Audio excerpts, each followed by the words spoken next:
Grounded 2 dropped its big October update, and this one is packed with content. If you've been waiting for something meaty since the game hit early access back in July, this is the patch that you'll want to dive into. It's called the Hairy and Scary Update, and honestly, the name tells you everything you need to know. This update introduces one of the creepiest enemies Obsidian has ever put into the series, along with new weapons, armor, decorations, balance changes, and some very important performance improvements. And so today, I want to take you through all of it. The boss fight that's already sending shivers through the community, the new progression systems tied to it, the tools and toys you'll now have access to, and the behind-the-scenes improvements that should make Grounded 2 a smoother game to play. And along the way, we'll also talk about why this update matters, how it fits into Obsidian's new update schedule, and what it signals for the future of the game. And so let's start with the headline edition, AXL, the new Tarantula boss. If you played Grounded or its sequel for any length of time, you know that spiders have always been the stuff of nightmares. But AXL takes that concept and dials it up to 11.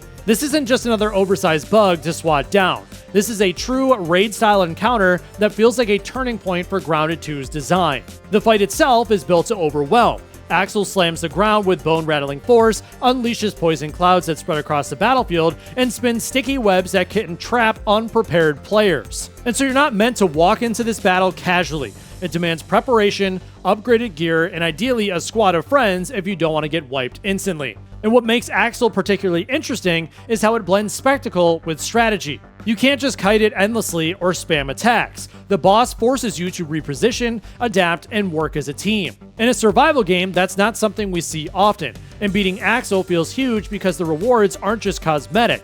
The Tarantula drops unique resources that unlock a whole new tier of equipment. And now beating AXL is terrifying, but it's also worth it. The October update introduces a full Tarantula gear set, and it's easily one of the strongest collections of items in the game right now. Each piece of armor comes with perks that tie back to spider mechanics. So for example, you get improvised resistance to poison, which is huge given how many enemies use venom-based attacks. There's also better stamina recovery, which means you can dodge and block more effectively in long fights. And then there are the weapons. The Tarantula Fang Blade inflicts poison damage over time, which is fantastic for wearing down tougher opponents. Meanwhile, the Venom Spear gives you the reach and utility, letting you poke from a distance while stacking status effects. And now these aren't just gimmicks, they're powerful tools that generally expand the combat sandbox. And because this is spooky season, Obsidian didn't stop at gear. They threw in a range of creepy decorations you can craft for your base, spider webs, eerie ornaments, and other seasonal touches that let you theme your yard for October. It's cosmetic, sure, but it gives you another reason to log in and play around with your space. But while new gear and cosmetics are great, the developers also knew they needed to tackle some of the everyday frustrations that players have had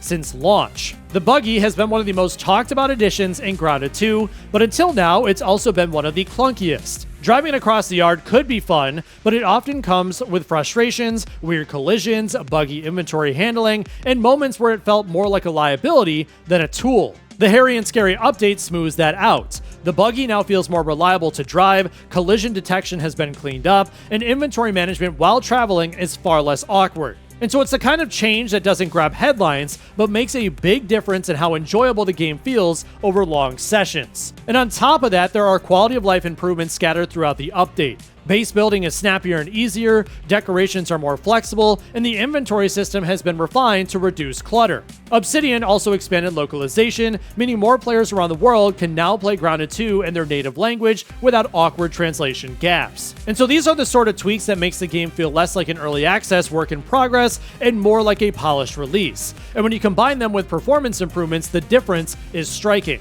And so let's be honest, as fun as Grounded 2 has been since launch, performance has been a sticking point. Players have reported frame rate dips, stuttering, and even outright crashes, especially in busy areas or during extended sessions. The October update takes a real swing at this. Obsidian estimates that stability has improved by about 40 to 60% depending on your hardware. On Xbox Series S and Steam Deck, where performance issues were most noticeable, this makes a world of difference. You can now play longer sessions with far fewer interruptions, which is critical for a game built on exploration, combat, and base building. And now, the developers have been upfront that this isn't a total fix. They still have optimization work ahead, but this update lays the foundation, and it shows they're not just focused on flashy content, they're committed to making the core experience better. And so that philosophy ties directly into the new approach that they've taken with updates. When Grounded 1 was in early access, the development cycle was all about smaller, frequent updates. Every month or two, players got new content, bug fixes, and features, and so it kept the game feeling fresh,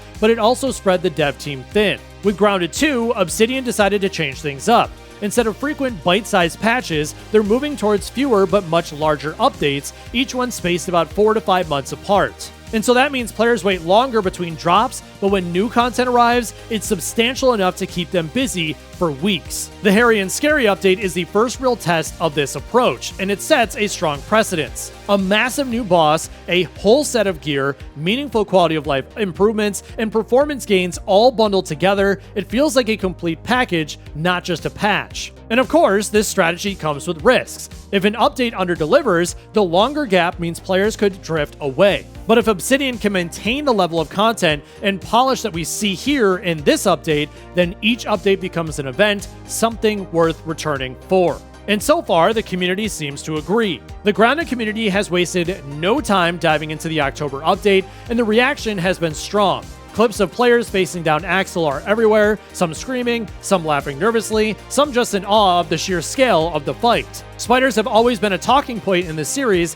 and adding a Tarantula boss has only amplified that conversation. Players are also happy with the gear rewards. Survival games live and die on progression, and the Tarantula set gives people a reason to keep grinding, farming, and experimenting with new builds. And so it's not just another cosmetic, it's gear that feels worth the effort. And meanwhile, quality of life tweaks and stability fixes are being noticed even if they're not as flashy. For players who've been in since July, the difference in performance is obvious, and that makes the whole game feel more playable. And there are, of course, the usual debates. Some players think the boss fight is too tough, while others love the challenge. Some worry that waiting months between updates could be risky, but overall, the tone is positive. And so this feels like the kind of update that wins people back and keeps them invested. And so why is the Hairy and Scary update such a big deal? It's not just because of AXL or the Tarantula armor, it's because it proves Obsidian can deliver on their new update philosophy. They promise bigger, meatier patches instead of small trickles of content, and this one delivers exactly that. It also sets the stage for the future. If October is any indication,